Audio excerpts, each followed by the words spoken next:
صلوات. اللهم صل على محمد وآل محمد.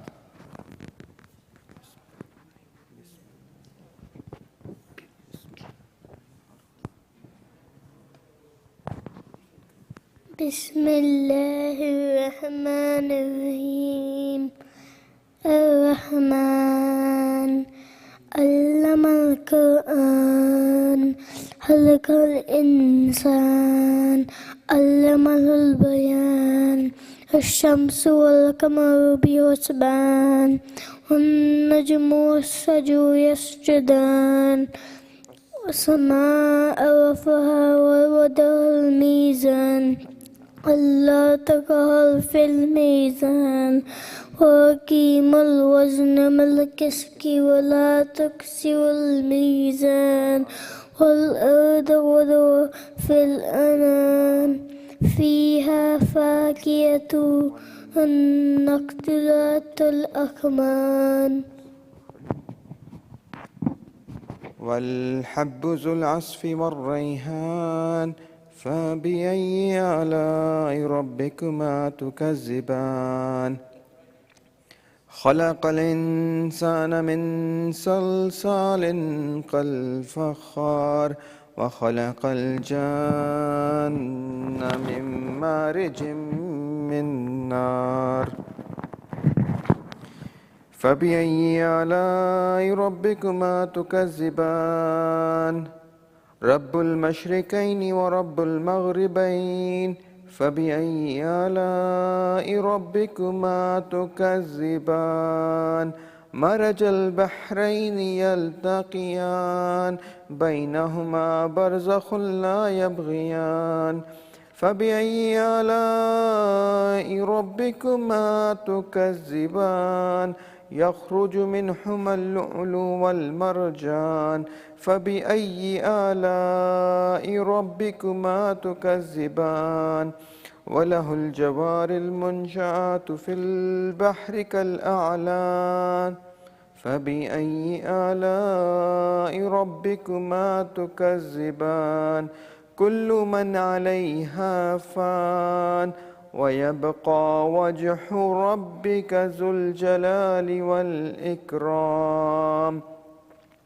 فبأي آلاء ربكما تكذبان. يسأله من في السماوات والأرض كل يوم هو في شأن. فبأي آلاء ربكما تكذبان. سنفرغ لكم أيها الثقلان. فبأي آلاء ربكما تكذبان. يا معشر الجن والإنس إن استطعتم أن تنفذوا من أقطار السماوات والأرض فانفذوا لا تنفذون إلا بسلطان. فبأي آلاء ربكما تكذبان. يرسل عليكما شواظ من نار ونحاس فلا تنتصران. فبأي آلاء ربكما تكذبان. فإذا انشقت السماء فكانت وردة كالدهان. فبأي آلاء ربكما تكذبان. فيومئذ لا يسأل عن ذنبه إنس ولا جان.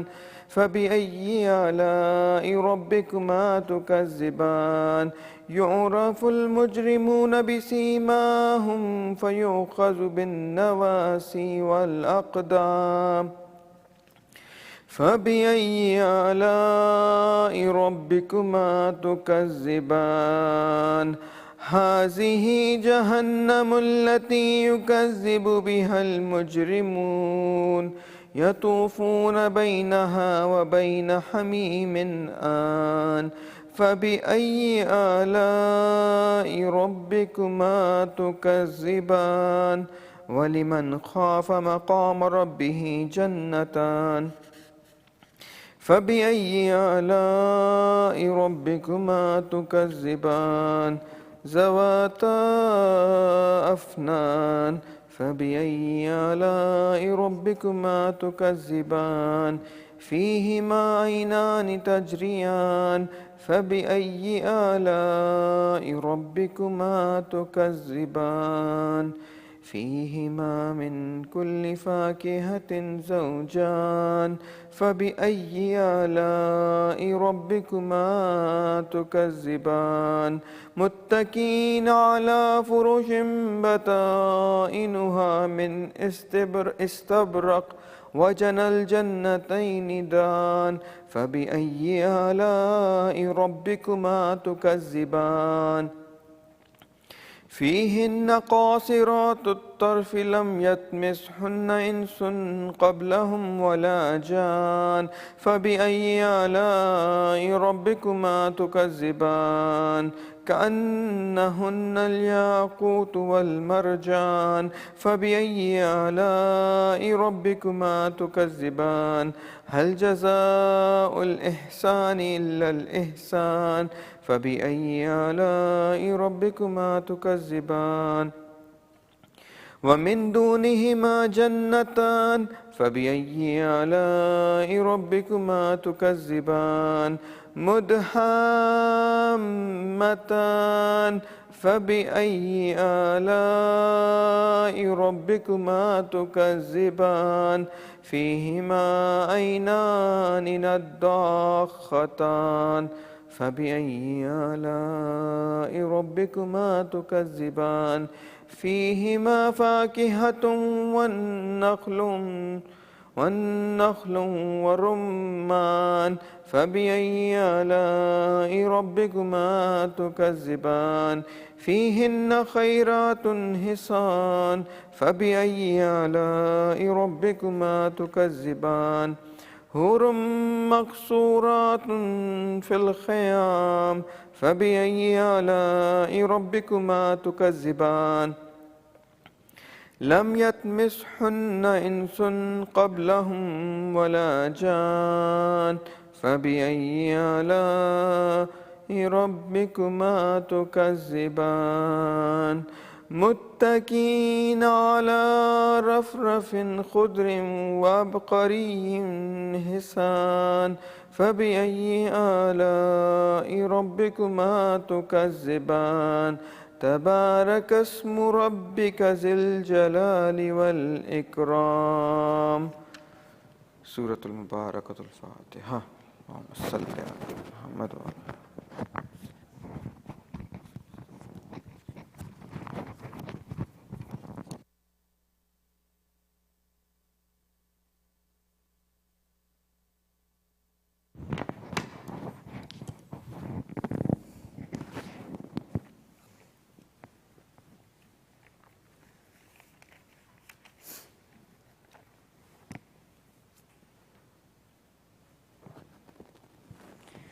أعوذ بالله من الشيطان الرجيم. بسم الله الرحمن الرحيم. عن فاطمة الزهراء عليها السلام بنت رسول الله قال سمعت فاطمة أنها قالت دخل علي أبي رسول الله في بعض الأيام فقال السلام عليك يا فاطمة فقلت وعليك السلام. قال إني أجد في بدني ضعفا فقلت له أعيذك بالله يا أبتاه من الضعف. فقال يا فاطمة ائتيني بالكساء اليماني فغطيني به فأتيته بالكساء اليماني فغطيته به وسرت أنظر إليه وإذا وجهه يتلألأ كأنه البدر في ليلة تمامه وكماله. فما كانت إلا ساعة وإذا بولدي الحسن قد أقبل وقال السلام عليك يا أمه. فقلت وعليك السلام يا قرة عيني وتمرة فؤادي. فقال يا أمه إني أشم عندك رائحة طيبة كأنها رائحة جد رسول الله. فقلت نعم إن جدك تحت الكساء. فأقبل الحسن نحو الكساء وقال السلام عليك يا جدا. يا رسول الله أتأذن لي أن أدخل معك تحت الكساء؟ قال وعليك السلام يا ولدي ويا صاحب حوضي قد أذنت لك. فدخل معه تحت الكساء فما كانت إلا ساعة وإذا بولدي الحسين قد أقبل وقال السلام عليك يا أمه. فقلت وعليك السلام يا ولدي ويا قرة عيني وتمرة فؤادي. فقال لي يا أمه إني أشم عندك رائحة طيبة كأنها رائحة جدي رسول الله.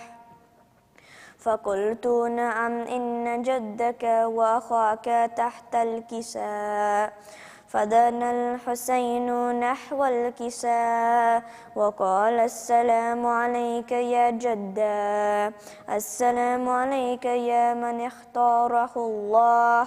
أتأذن لي أن أدخل معكما تحت الكساء؟ فقال وعليك السلام يا ولدي ويا شافع أمتي قد أذنت لك.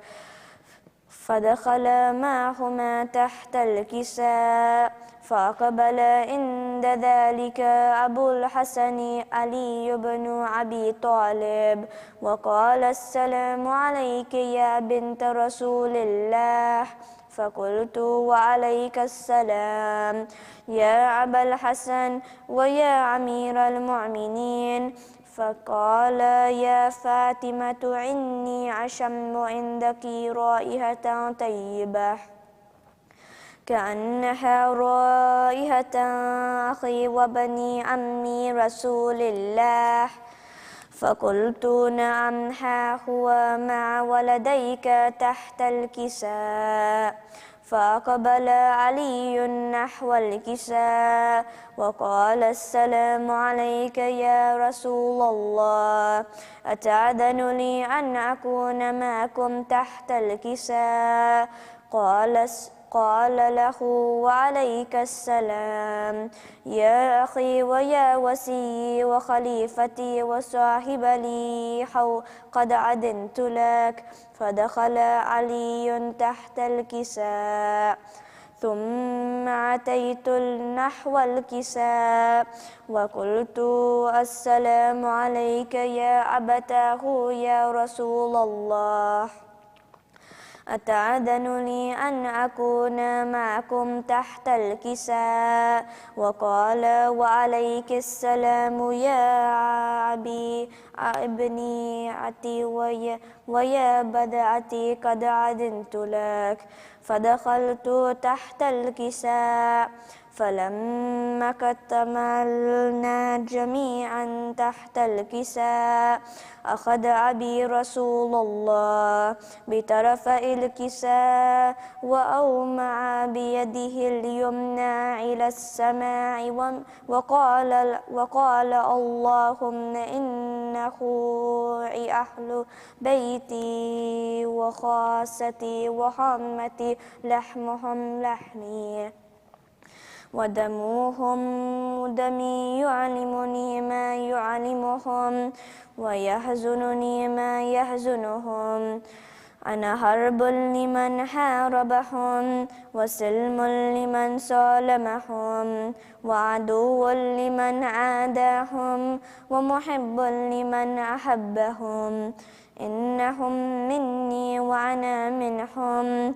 فاجعل صلواتك وبركاتك ورحمتك وغفرانك ورضوانك علي وعليه وأذهب عنهم الرجس وطهرهم تطهيرا.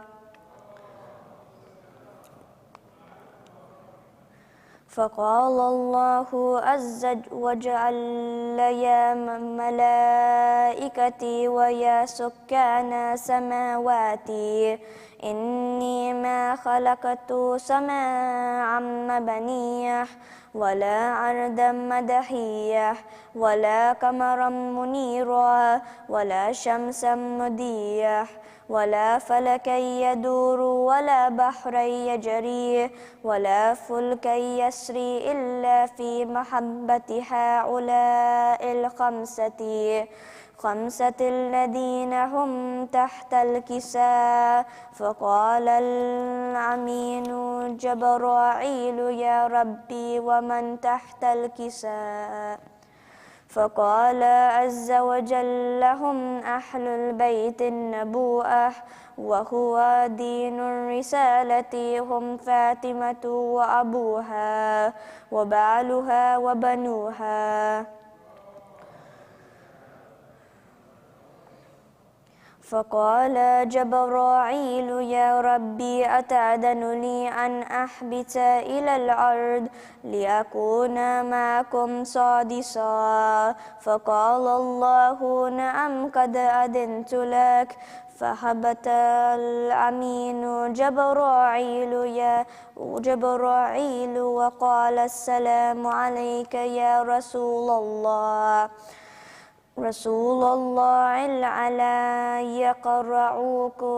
يقرأك السلام ويخصك بالتحية والإكرام ويقول لك وعزتي وجلالي إني ما خلقت سماء مبنية ولا أرضا مدحية ولا قمرا منيرا ولا شمسا مضية ولا فلكا يدور ولا بحرا يجري ولا فلكا يسري إلا لأجلكم ومحبتكم وقد أذن لي أن أدخل معكم فهل تأذن لي يا رسول الله؟ فقال رسول الله عليك السلام يا أمين وحي الله إنه نعم قد أذنت لك. فدخل جبرائيل وأنا تحت الكساء. فقال لأبي إن الله قد أوحى إليكم يقول إنما يريد الله ليذهب عنكم الرجس أهل البيت ويطهركم تطهيرا. فقال علي لأبي يا رسول الله أخبرني ما لجلوسنا هذا تحت الكساء من الفضل عند الله. فقال النبي صلى الله عليه وآله والذي بعثني بالحق نبيا واصطفاني بالرسالة نجيا ما ذكر خبرنا هذا في محفل من محافل أهل الأرض وفيه جمع من شيعتنا ومحبينا إلا ونزلت عليهم الرحمة وحفت بهم الملائكة واستغفرت لهم لعلى أن يتفرقوا. فقال علي عليه السلام إذا والله فزنا وفاز شيعتنا ورب الكعبة. فقال أبي رسول الله صلى الله عليه وآله يا علي والذي بعثني بالحق نبيا واصطفاني بالرسالة نجيا ما ذكر وبرونا هذا في محفل من محافل أهل الأرض وفيه جمع من شيعتنا ومحبينا وفيهم محموم إلا وفرج الله همه ولا مغموم إلا وكشف الله غمه ولا طالب حاجات إلا وقضى الله حاجاته فقال علي عليه السلام إذا والله فزنا وسعدنا وكذلك شيعتنا فازوا وسعدوا في الدنيا والآخرة ورب الكعبة صدق الله العلي العليم.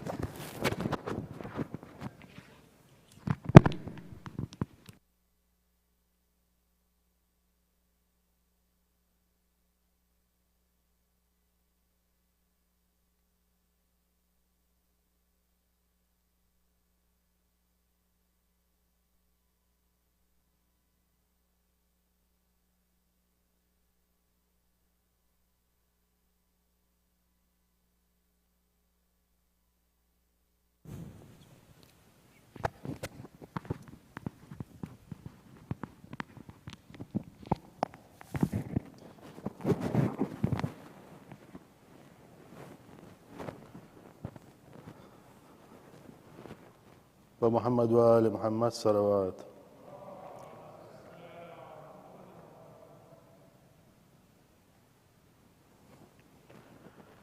نہ کس روی کے لیے ہے نہ افسری کے لیے نہ کس روی کے لیے ہے نہ افسری کے لیے زبان باقی ہے بس مد ہے عسکری کے لیے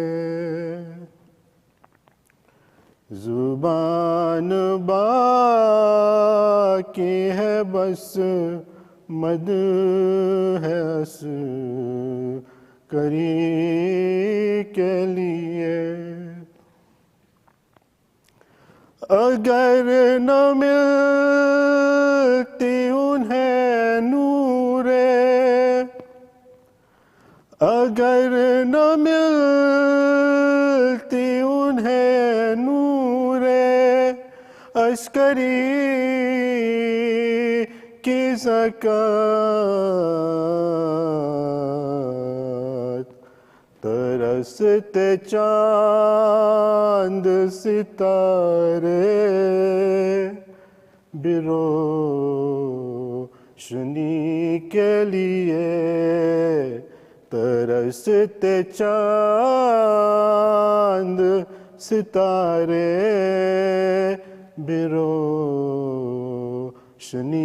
کے لیے گرایا آپ کا روزہ گرایا آپ کا روزہ جنہوں نے اے مولا شکار پہلا بنیں گے وہ آخری کے لیے شکار پہلا بنیں گے وہ آخری کے لیے امام پھر سے بلائے امام پھر سے بلائے ہمیں بھی ساتھ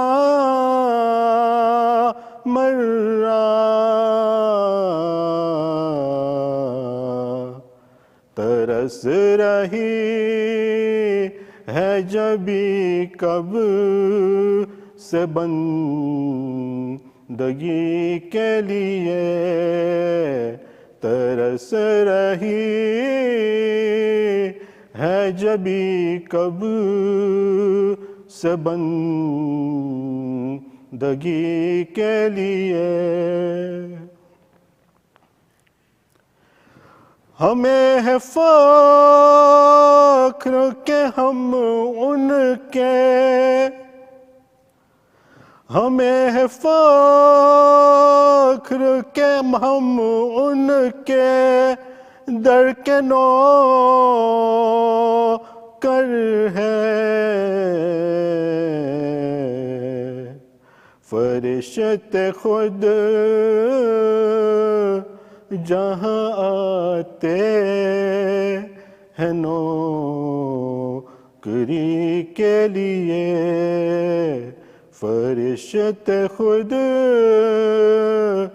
जहाँ आते हैं नौकरी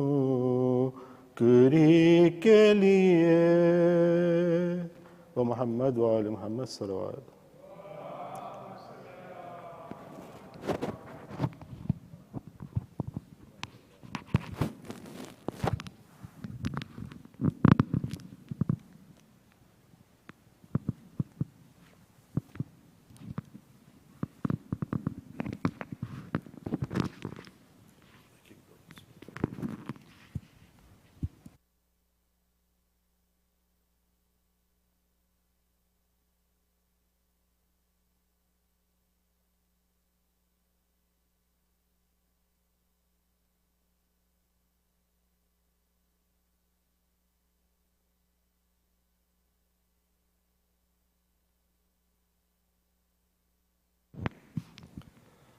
أعوذ بالله من الشيطان الرجيم بسم الله الرحمن الرحيم Dr. Sayyid Shabbir Kirmani, respected elders, brothers and sisters, Assalamu alaikum wa rahmatullahi wa barakatuh.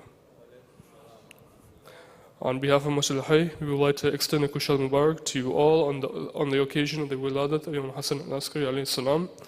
May Allah subhanahu wa ta'ala accept all your du'as with the wasila of the Panchatan and continue to shower His blessings on you on this auspicious night. Surah Fatiha is requested for the Salah Sawab of the marhumin listed on the screen and for all marhumin. Al-Fatiha.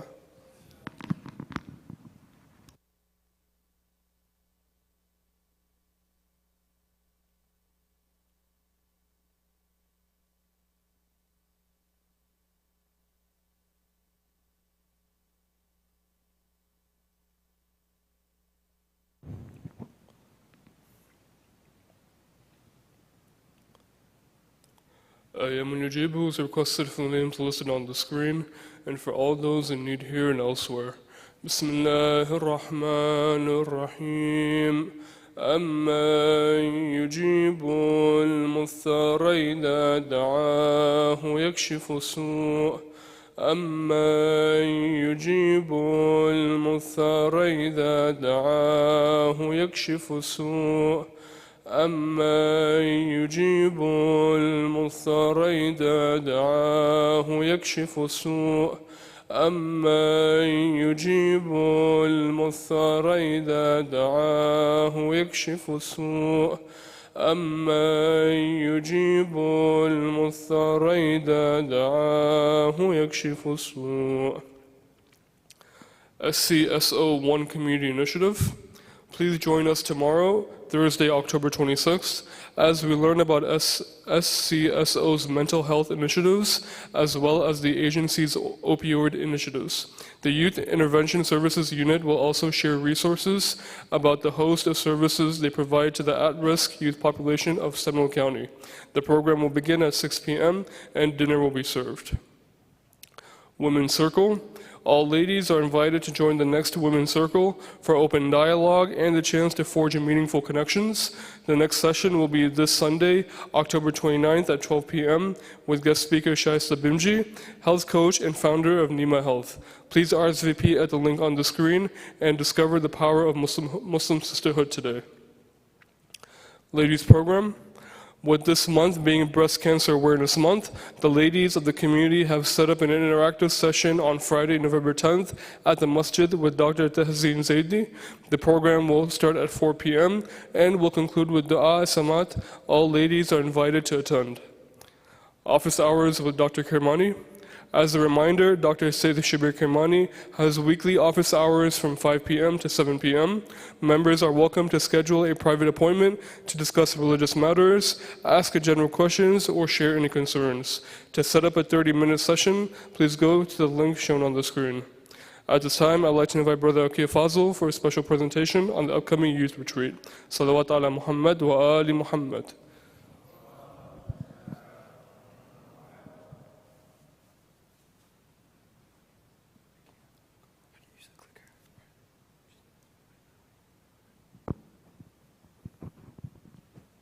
My respected elders, brothers and sisters, Assalamu alaikum and Kushali Mubarak. At this time, there's two events that I would like to present to you guys. I'm really excited about these events. The first one is the Youth Bonfire. It's going to be taking place on Saturday, November 4th at 7 p.m. here at Masjid al-Hayy. We're going to be hosting it with Dr. Kirmani. We're going to have hot chocolate, s'mores, big bonfire. We're going to be playing volleyball. The weather's been really nice lately, so we're going to try to take advantage of that. And it's our annual bonfire, so it's something that we do every year. We get a lot of people coming out to it, and we would like to invite kids from the ages of, I think it's 14 to 28 to please come out. If you have any kids that are around that age and you're older than 28, you're still welcome to come. But it's going to be open for everybody within those age groups. The second event that I would like to promote to you guys is our Muslim Youth Retreat. This is our third camp that we're going to be doing. Our first one we did in 2019, then we did one in 2021, and now this is going to be our third one. We have different facilitators that are coming. We try to get different facilitators every year. This year we're going to have Brother Amil and Sister Zahra. She's from Lebanon and he's from New York. And then we have Brother Hussein Sharara that always comes. And he provides great insight to the kids during this camp. So I'm just going to go through the camp so you guys get a better understanding and idea of what it's like. And then if you have any questions, me or Brother Kirman Datu will be available with our phone numbers on the screen that you guys can come and reach out to us if you have any questions. So some general information. Again, it's our third camp in 4 years. It's getting bigger and better every single year. I've been to all the last 2 camps. I'm also an organizer for these camps. So I've firsthand seen how these kids come and they develop a relationship with their faith, or they rekindle their relationship with their faith at these camps. So it's definitely something great for the youth to come and be a part of. It's going to be December 1st to the 3rd of this year. It's located at Florida Elks Youth Camp. It's a beautiful facility, beautiful campus, has a full court gym, big open spaces, ropes courses. There's a pool there also. I don't think we're going to be using it this year because of the dates, but that's there, and then it also has a full cafeteria. The ages that are going to be allowed to apply for this camp is boys and girls in grades 6 to 12. The price is $225 per student. However, if you are in a financial situation where you're not able to provide the money for somebody that you know or even your own kid, then please reach out to us. We have anonymous donors that are willing to help out in any way possible. What is our purpose? Why do we want to keep doing this camp over and over again?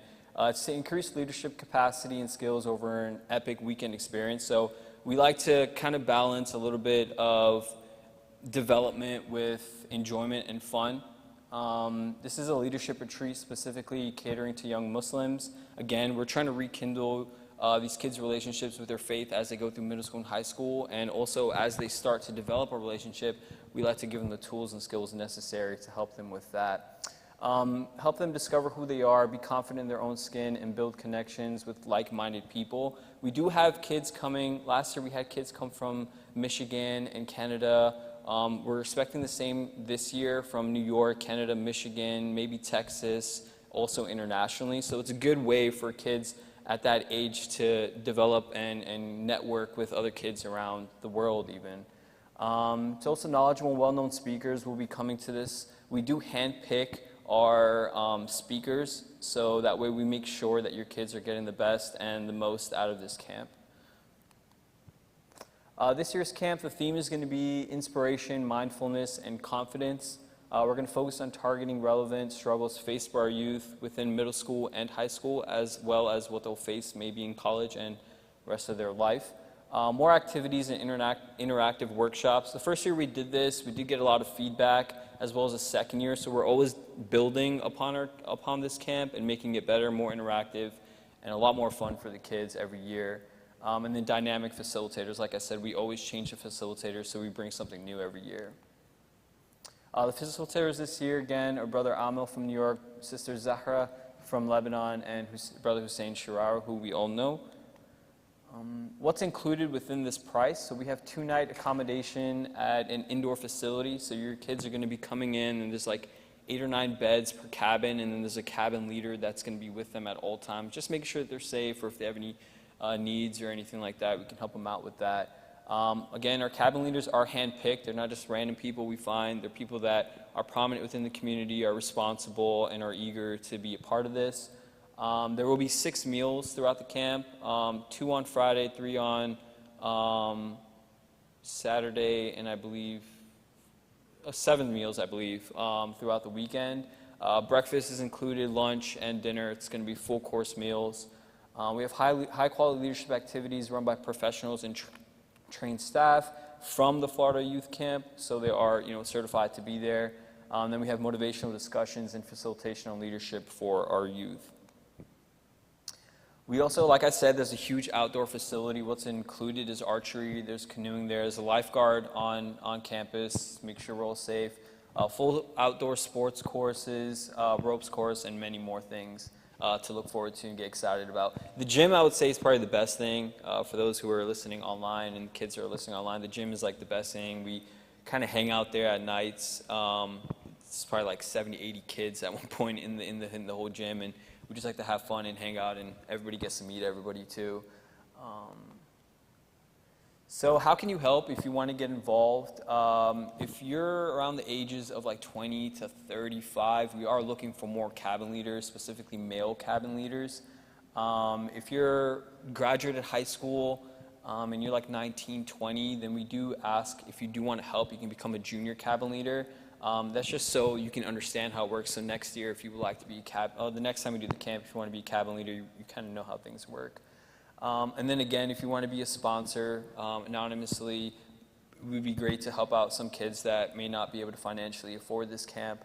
But then also if you want to provide some monetary donations for the camp itself, that is greatly appreciated. So again, if you have any questions, you can go ahead and contact me. My name is Akil Fazal, it's my number up there, and then Brother Kirmani Datu, who I'm sure a lot of you've known and worked with before, his number's up there also. So if you have any questions, please reach out to us, and we'll be able to help you. With that being said, I would like to welcome Dr. Shabbir Kirmani to come up and recite tonight's lecture with a loud salawat.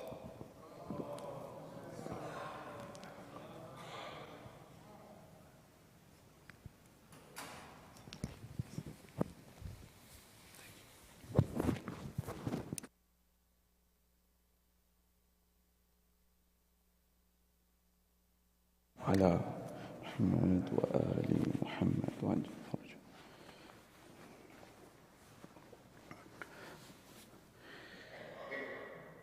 أعوذ بالله من الشيطان اللعين الرجيم. بسم الله الرحمن الرحيم. فوض أمري إلى الله إن الله بصير بالعباد ولا حول ولا قوة إلا بالله العلي العظيم. حسبنا الله ونعم الوكيل ونعم المولى ونعم النصير.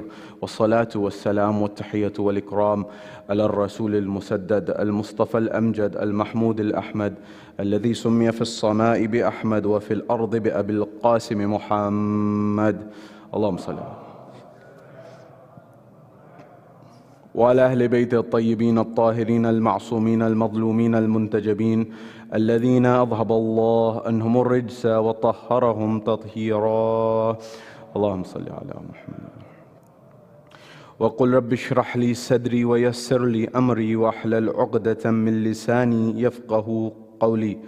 أما بعد، قال الله تبارك وتعالى في كتاب الكريم: بسم الله الرحمن الرحيم. قل لا أسألكم عليه أجرا إلا المودة في القربى صدق الله العلي العظيم زينوا مجالسكم بالصلوات على محمد وآل محمد اللهم صل على محمد.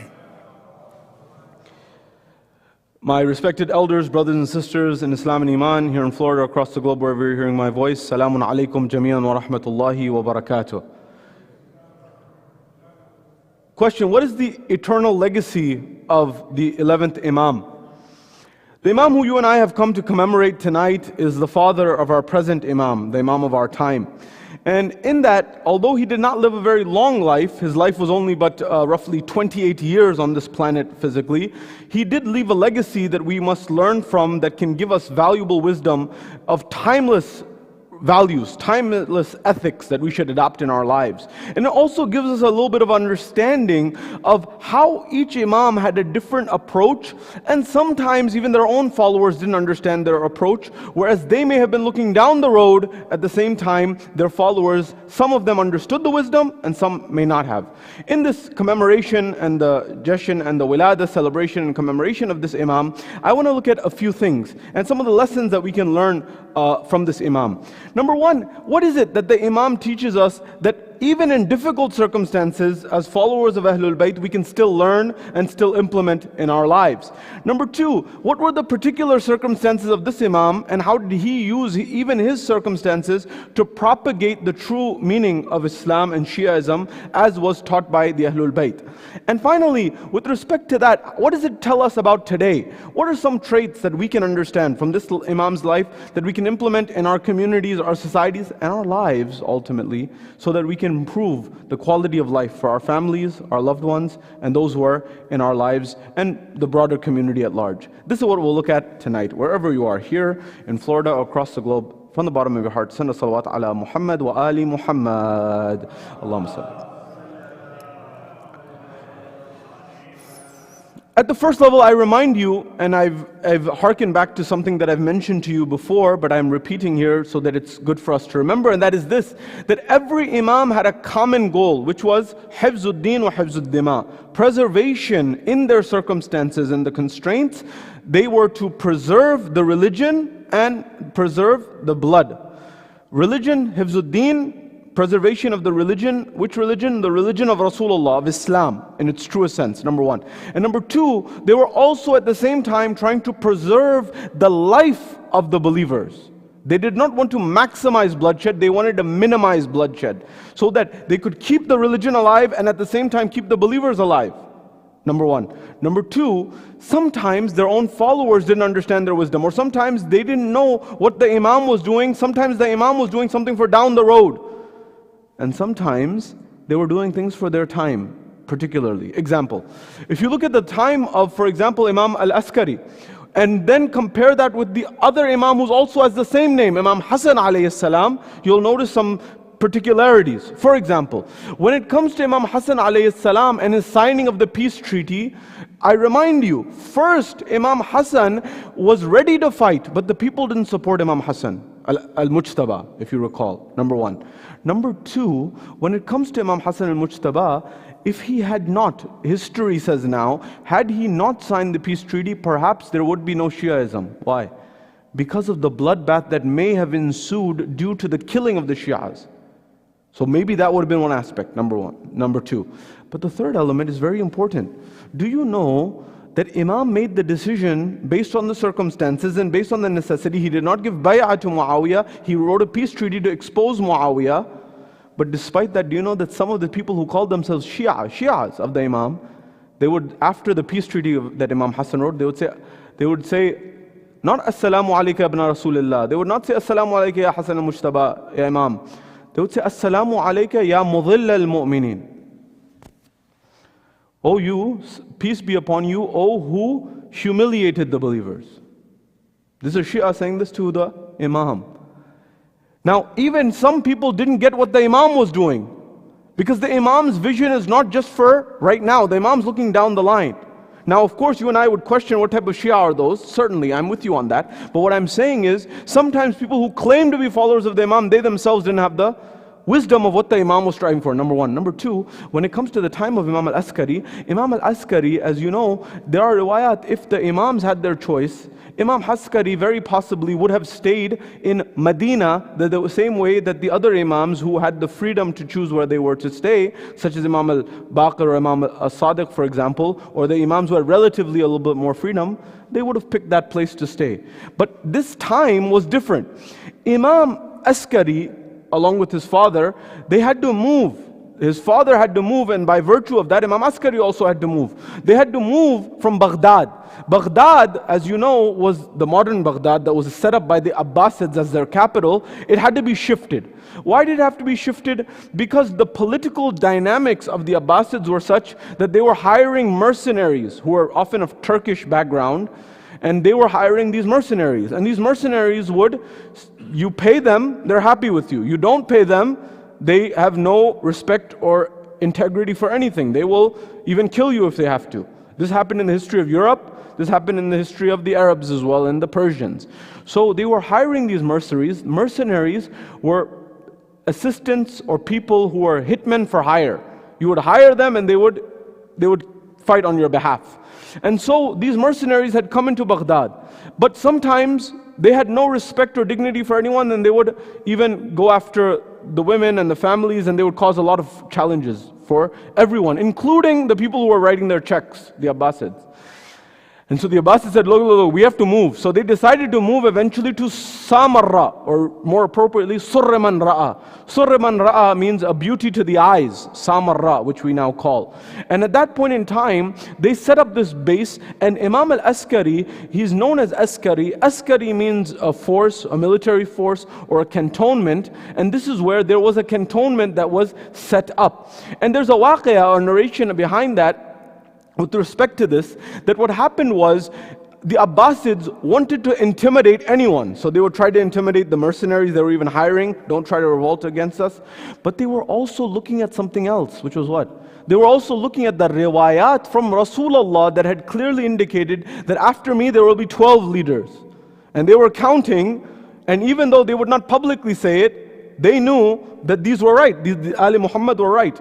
They were the ones who need to be followed. So they were counting, and up until that time, as you know, the 9th, 10th, and the 11th Imam were under heavy surveillance. They were constantly being watched. They were constantly being observed, because nobody wanted to be their downfall as the rulers. So they would have heavy surveillance, house arrest, and an entire entourage around the Imam, not to protect him necessarily, but to protect themselves, to keep awareness about what's going on.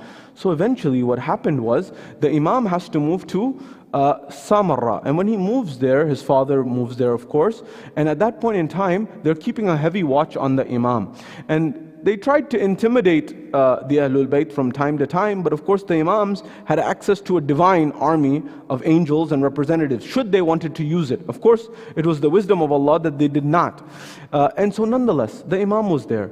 And during this time, the Imam, as I remind you, he's born roughly 232, 231. There's two different opinions on that in terms of the year of Hijrah. And at that point in time, he leaves this world about 28 years after that.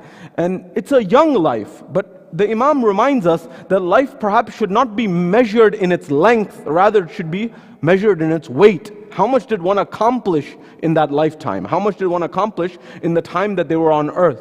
If you look at our world, there are people who didn't live that long, but they accomplished much in a short period of time. And then you'll find other people who lived a very long period of time, maybe over 100 years, but they didn't do much on this planet. We say that those who, for example, spent their time and their life on earth to dedicate it to the world and did something substantive, they lived longer and they lived a more valuable life. For example, if you look at the plains of Karbala, you'll find such people who are not very old in the army of Imam al-Hussein. Yes, they were elderly, such as Muslim ibn Awsaja, but they're also young people. The likes of Ali al-Askar, the likes of Al-Qasim, the likes of Ali Akbar, the likes of Abbas alayhi salam. These are people who are not very old, but the mark that they left on the world is substantive. And it's something that we need to keep in mind whenever we're dealing with understanding what is our purpose in life. Is it to just live a long life, or is it to have a valuable life that is weighty in terms of its impact on society? The poet says, Husn ka asman hai akbar, khud mujassam azan hai akbar, aur 14 sadiyan guzar gayi phir bhi, tu abhi tak jawan hai akbar. This notion that people want to be timeless in terms of their age. Who is this Aliyun al-Akbar? That until this day we say Akbar is the youth. That he was able to have that spring of eternity. Why? Because of the mission and the message that he gave his life for. We say that this is someone who is greater than many who have lived before and even after him. So this is the principle. Same with Imam Hassan al-Askari. He's someone who didn't have a very long life, but he lived a substantive life. Now, during this Imam's time, the next level, what did he accomplish? He had the same goals as the other Imams. He needs to preserve the religion and preserve the blood of the followers. So the Imam at times, there is narrations from the Shia of the time, the true Shias of the time I should say, who would come and say, they got a letter from the Imam. They wanted to go meet the Imam. Now sometimes when the Imam if he was allowed to leave his house, he would be escorted by an entourage of people who would be around him. And when they would gather around him, at times the Imam himself would send a message either before or at some other point in time, and he'd write a letter. And he'd say, when you see me in public, imagine the Imam's circumstance, when you see me in public, do not say salam to me. Why? Because it will not do damage to me as much as it will do damage to you. Because you will be seen as someone who is on my side or someone who is supporting me or one of my Shias. I'll give you an example. This has happened throughout the history of the Imams. You know, sometimes we impose on the Imams our own approach. What do I mean? We say that if something is right, it's right. The stand should be the stand of Imam Hussein alayhi salam. We should fight.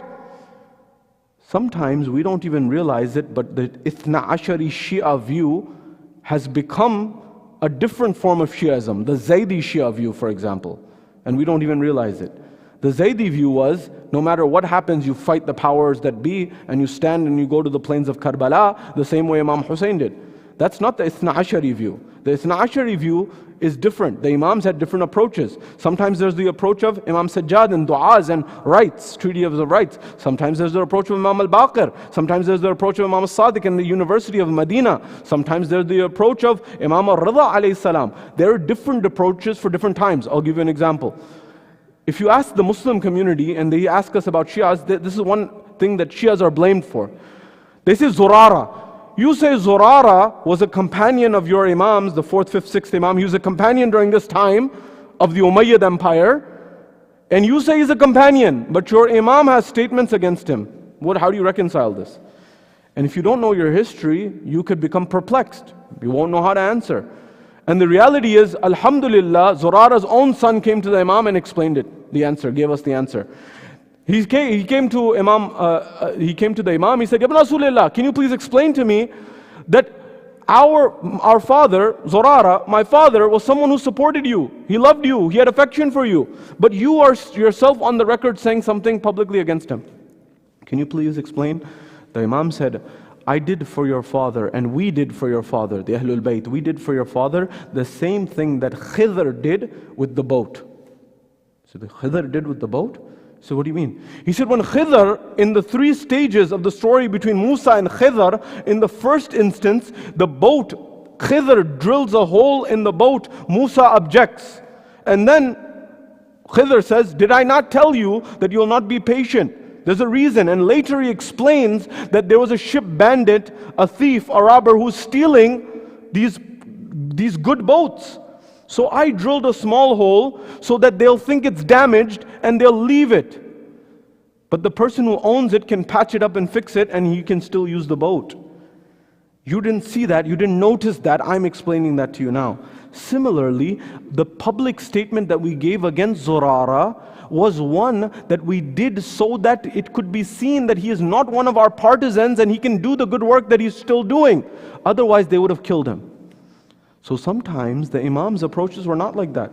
So for example, at times the Imams had different approaches. Now coming back to Imam al-Askari, Imam al-Askari, there's a few things that you need to know. In terms of the 3rd level, the traits of the Imam that are timeless.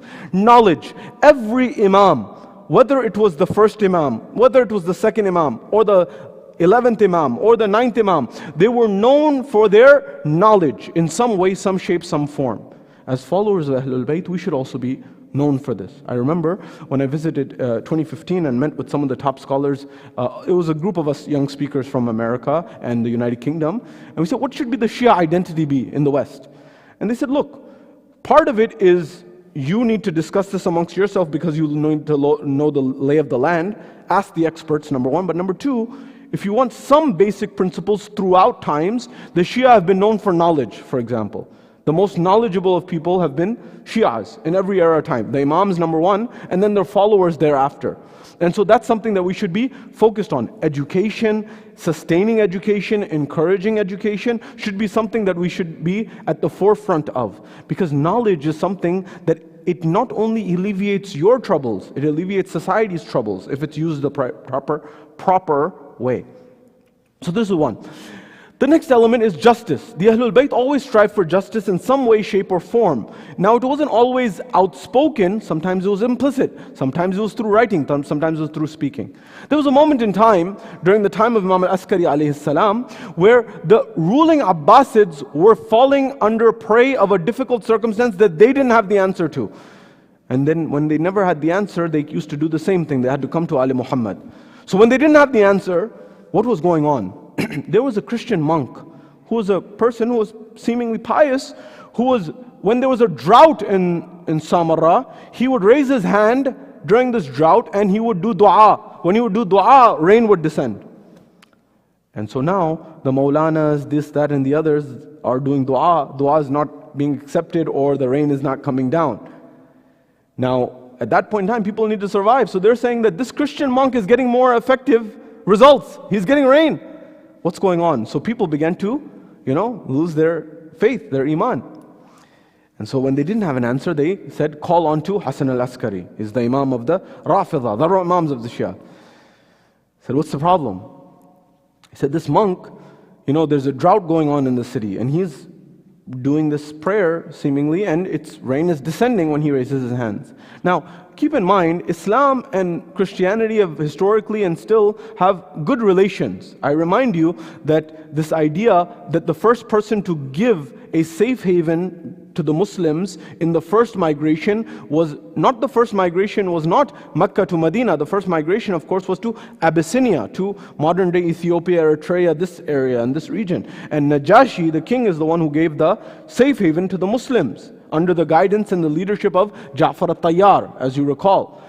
But at the same time, historically there have been good relations, and the most contemporary example of this is the meeting between the Pope and Sayyid Sistani not too long ago. So Islam has never had a problem with the Christians. In fact, you'll find the verse of the Quran that say the Christians are the nearest to you. You'll find amongst them monks who are soft-hearted.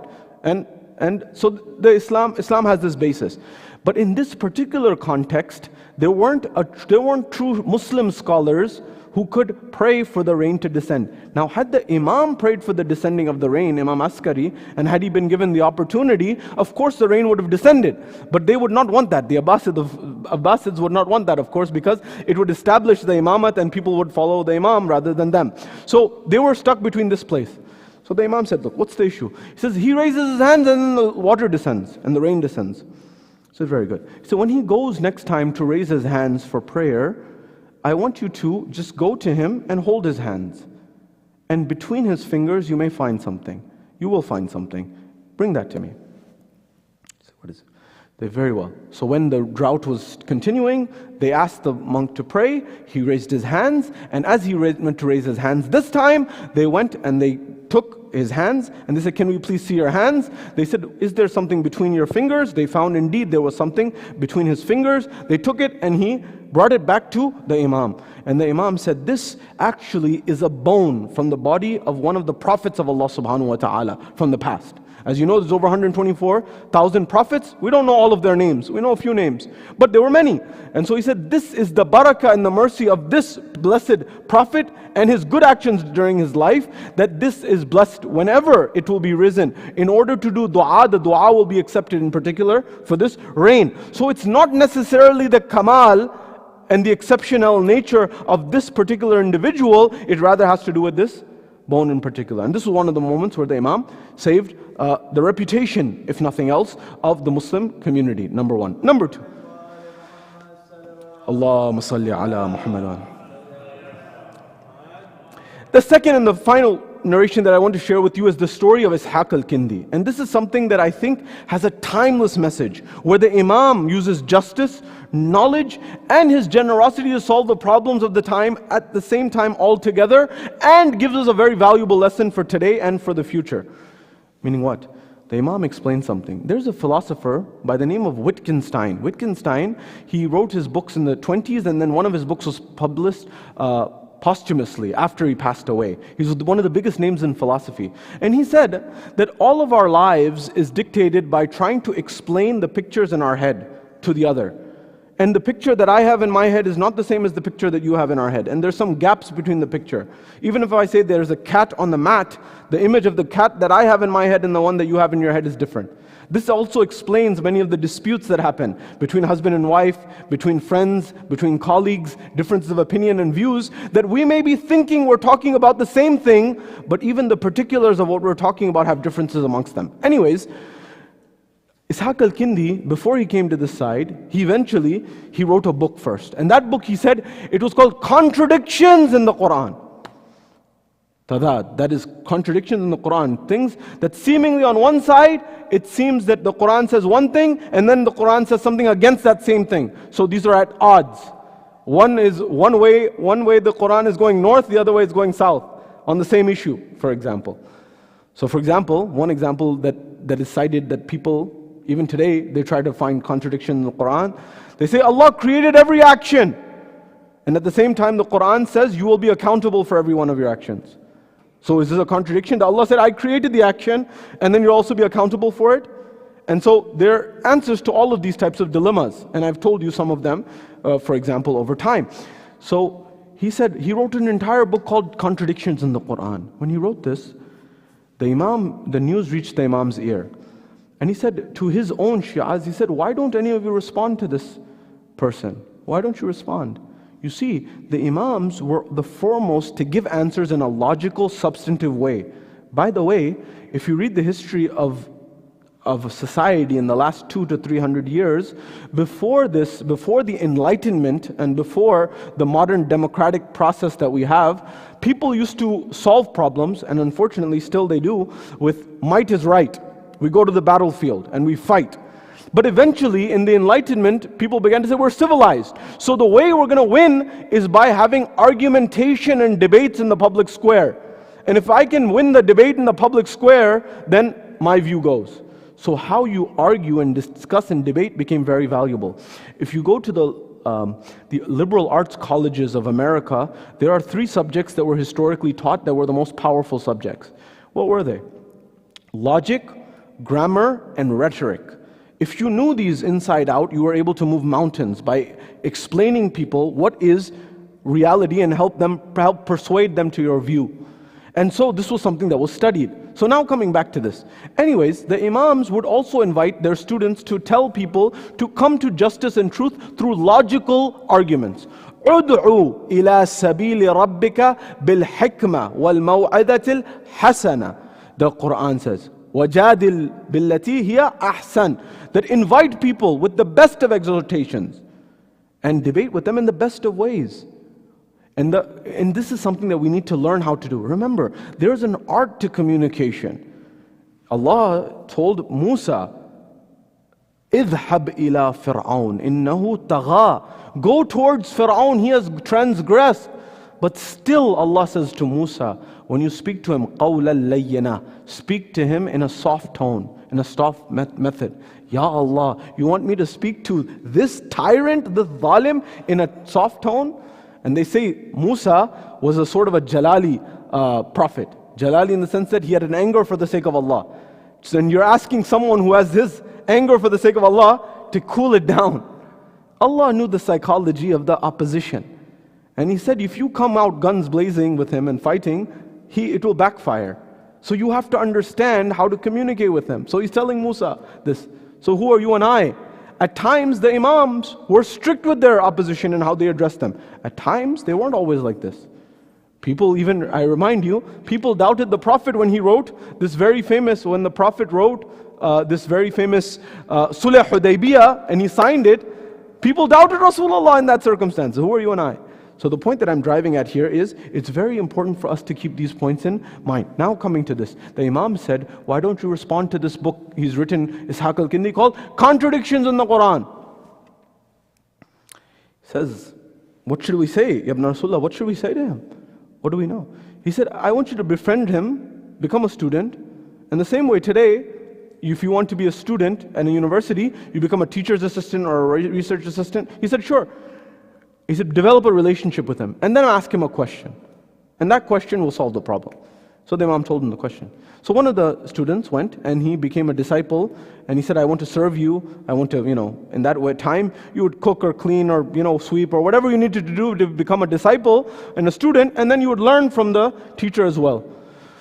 So he had begun to do that, and eventually he developed a relationship, and he said, my teacher, can you please let me read your book, Contradictions of the Quran? I've heard it's very popular. People are raving about it. Now at that time, keep in mind, there's no internet. There's no printing press, or the modern printing press, for example, that's been created. So there's manuscripts, one form. And so it's not easy for someone to distribute those. So they would keep it, and be very secretive about who got those books. So he said, can I read your book? He said, well, this is my life's work. I can't let you read the book like that. He said, can I just have it for a little bit? And eventually he grew to build and trust this person. And eventually he said, okay, very well. But he said, look, this book, can I ask you a question? He says to his teacher, can I ask you a question? He said, yes. What's the question? He said, is it possible for a writer, an author, to write something and a reader to read that same book, and the interpretation and the meaning that the reader derives is very different than the intent that the author and the writer had? When he got this question, he was stunned. He said, who gave you this question? He said, no, I just got this question myself. It came to my mind. He said, no, I know you. You've been coming here for some time. I know your caliber. I know your ability. That's not from you. Where'd you get this?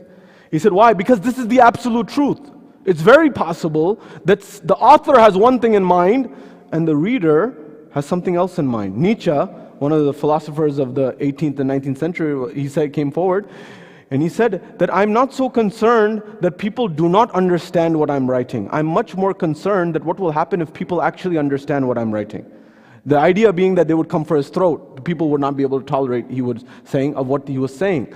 So similarly, the Imam gave him a logic that he couldn't go around.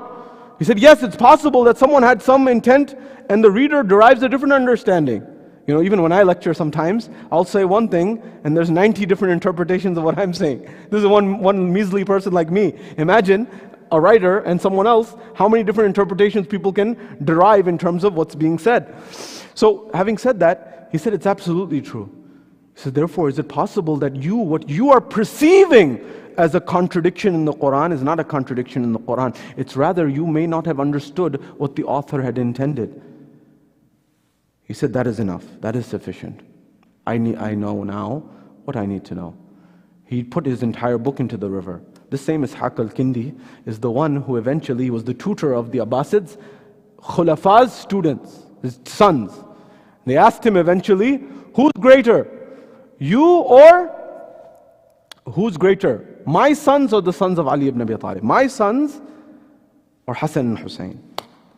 When truth takes light, it's hard to suppress. He got upset and enraged. He said, you are asking between your sons and the sons of Ali ibn Abi Talib? He said, your sons are not even more afdal than Qambar, the servant of Ali ibn Abi Talib. What are you talking about?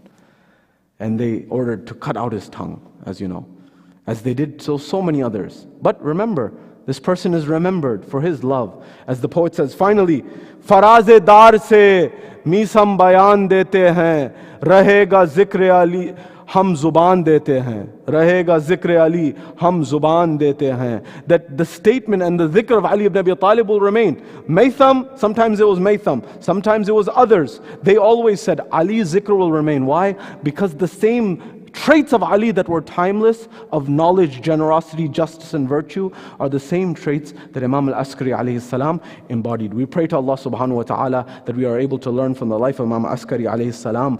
We pray that to Allah subhanahu wa ta'ala that the Imam's name, his blessed name, is spread throughout the world, and we are able to understand his wisdom and all he did for Shi'ism and the Muslim world and the world at large during his time. Ya Allah, we pray that all those who are suffering in the Middle East, in America, in the United Kingdom, and throughout the world, those who are suffering, especially those who are innocent, Ya Allah, alleviate their suffering in this night. Allow them to have some peace and solace. Ya Allah, especially those people who are suffering, the innocent in Palestine, allow them to have some solace in this night and reduce the amount of suffering that they may be enduring.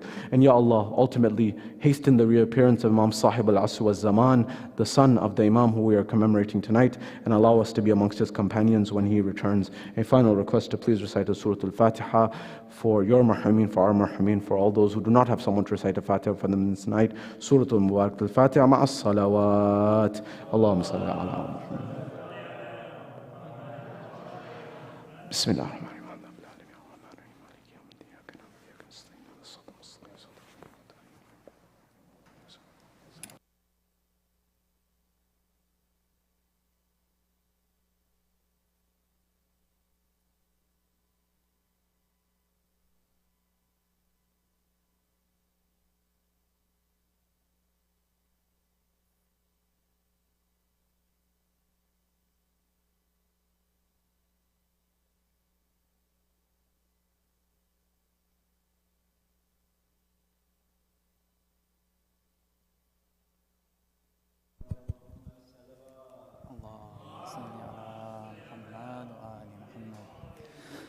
أعوذ بالله من الشيطان الرجيم بسم الله الرحمن الرحيم إن الله وملائكته يصلون على النبي يا أيها الذين آمنوا صلوا عليه وسلموا تسليما. Respected Sayyid, brothers and sisters, Assalamu alaikum wa rahmatullah.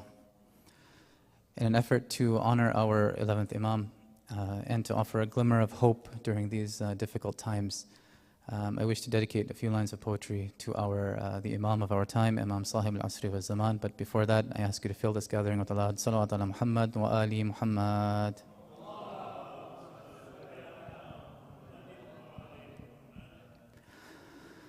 دل و نظر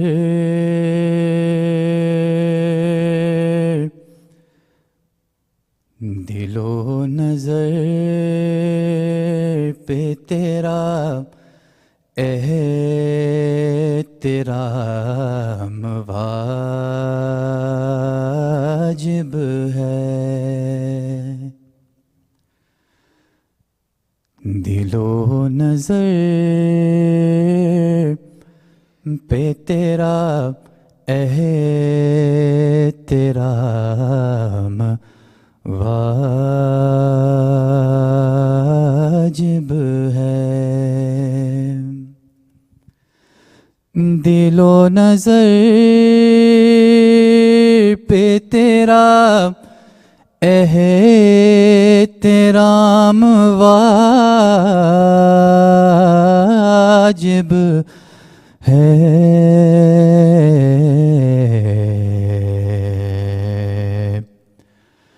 میں مستحب نہیں کہتا یہ کام واجب ہے میں مستحب نہیں کہتا یہ کام واجب ہے سلام اس لیے کرتا ہوں آپ کو مولا سلام اس لیے کرتا ہوں آپ کو مولا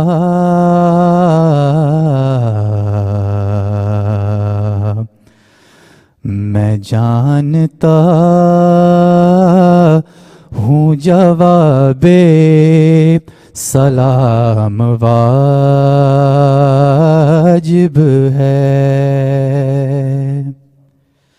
میں جانتا ہوں جواب سلام واجب ہے۔ صلی اللہ علی محمد و آل محمد۔ رے معجزہ ایک یہ بھی ہوگا،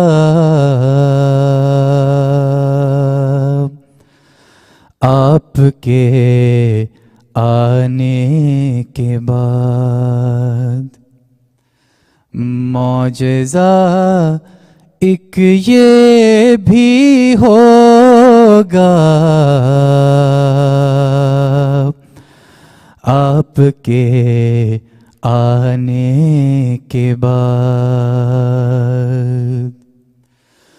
معجزہ ایک یہ بھی ہوگا، آپ کے آنے کے بعد دھوپ بن جائے گی سایہ، آپ کے آنے کے بعد دھوپ بن جائے گی سایہ، آپ کے آنے کے بعد آپ کے آنے سے پہلے موت ہے یہ زندگی، آپ کے آنے سے پہلے موت ہے یہ زندگی، زندگی خود ہوگی زندہ، آپ کے آنے کے بعد زندگی خود ہوگی زندہ، آپ کے آنے کے بعد خود ہی ہو جاؤں گا حاضر آپ کے دربار میں،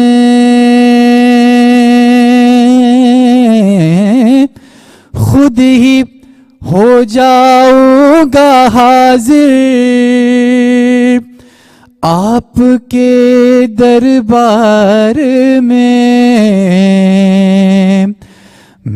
نہ لوں گا استخارہ آپ کے آنے کے بعد، اللہم صلی علی محمد، میں نہ لوں گا استخارہ آپ کے آنے کے بعد، وہ نمازی وہ نصیری اور وہ ہے ماتمی، وہ نمازی وہ نصیری اور وہ ہے ماتمی، ختم ہوگا بس یہ جھگڑا آپ کے آنے کے بعد، ختم ہوگا بس یہ جھگڑا آپ کے آنے کے بعد، کہہ رہے ہیں جو تماشا ماتم شبیر کو کہہ رہے ہیں، جو تماشا ماتم شبیر کو، رے خود بنیں گے وہ تماشا آپ کے آنے کے بعد۔ معجزہ ایک یہ بھی ہوگا آپ کے آنے کے بعد، دھوپ بن جائے گی سایہ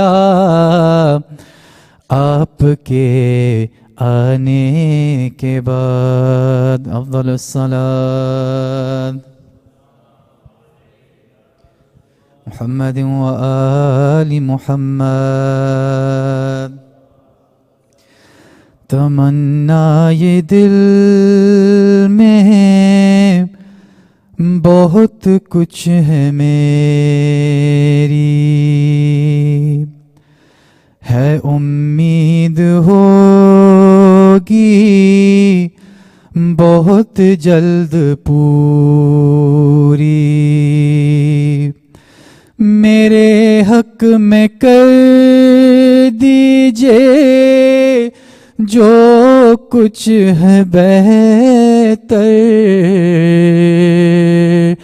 مدد کیجئے یا امام زمانہ،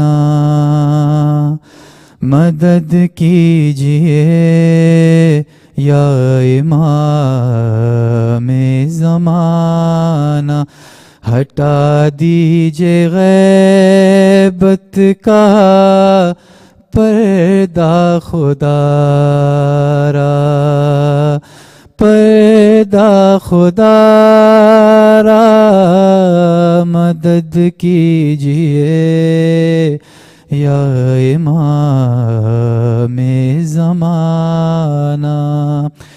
بڑی آفتیں ہیں زمانے پہ مولا،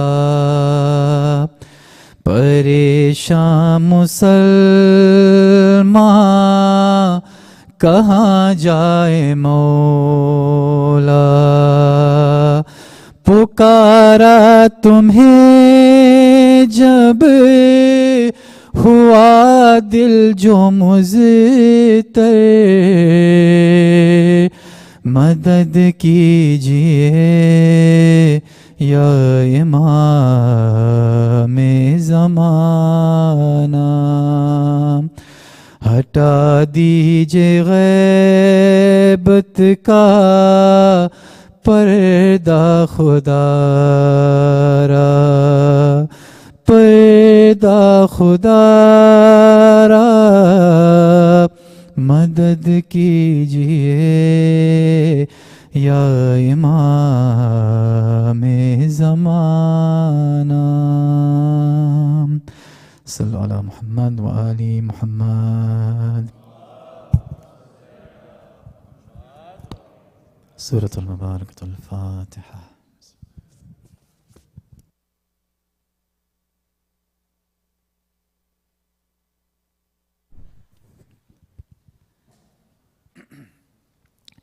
بسم الله الرحمن الرحيم، اللهم صل على محمد وآل محمد۔ السلام عليك يا رسول الله، السلام عليك يا حبيب الله، السلام عليك يا خاتم النبيين، السلام عليك يا أمير المؤمنين، السلام عليك يا فاطمة الزهراء سيدة النساء العالمين. السلام عليك يا حسن بن علي المجتبى. السلام عليك يا حسين بن علي الشهيد بكربلاء.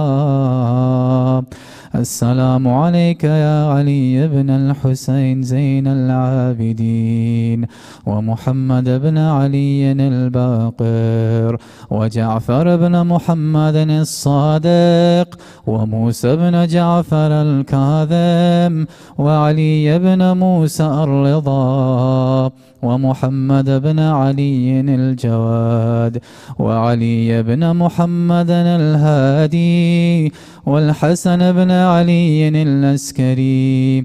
السلام عليك يا حجة الله يا ابن الحسن يا صاحب العصر والزمان. سيدي الأمان الأمان الأمان. السلام عليك يا خليفة الرحمن ويا شريك القرآن. السلام عليك يا كعبة الإيمان جميعا ورحمة الله وبركاته. بسم الله الرحمن الرحيم. اللهم صل على محمد وآل محمد. اللهم كن لوليك الحجة بن الحسن صلواتك عليه وعلى آبائه في هذه الساعة وفي كل ساعة،